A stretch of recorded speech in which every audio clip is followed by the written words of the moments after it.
Сәлем достар, бүгін сіздермен бірге осындай бауыр қуырдақ дайындаймыз. Бауыр өте жұмсақ әрі дәмді болып шығады. Міндетті түрде жасап көріңіздер. Бауыр қуырдаққа ішіне аздап ет қостым. Етімізді де бауырымызды турап дайындап аламыз.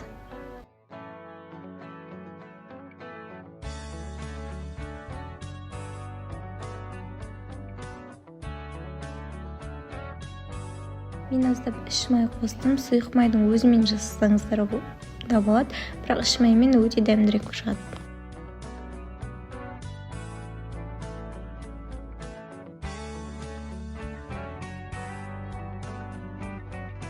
Енді табамызды отқа қойып, майымызды жақсылап шыжғырып аламыз.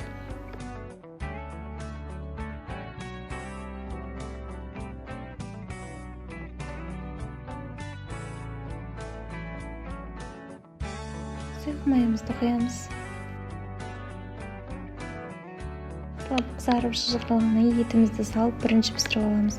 Себебі бауыр мен еттің пісу уақыты әртүрлі. Етімізге су құйып, жарты сағатқа піскенше жауып қоямыз.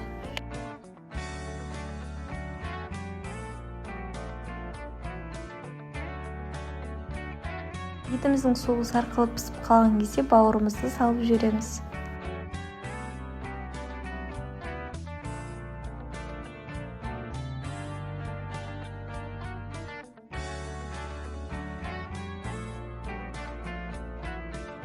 Бауырымызға 1,5 қасық тұз салып, араластырып жарты сағатқа жауып қоямыз.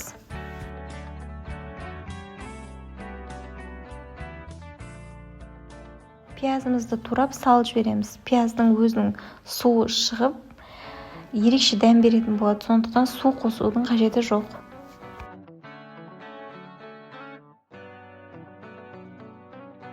Картопымызды турап дайындаймыз. Картопты ұсақ жұқа етіп турамай, орташа көлемде турап дайындаймыз.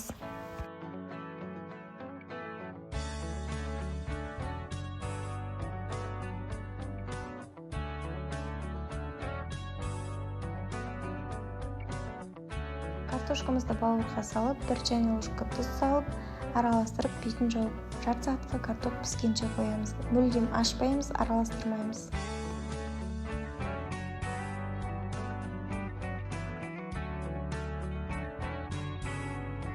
Картопымыз да езілмей әдемі болып пісті. Біздің бауыр қуырдағымыз дайын. Міндетті түрде жасап көріңіздер, ас болсын.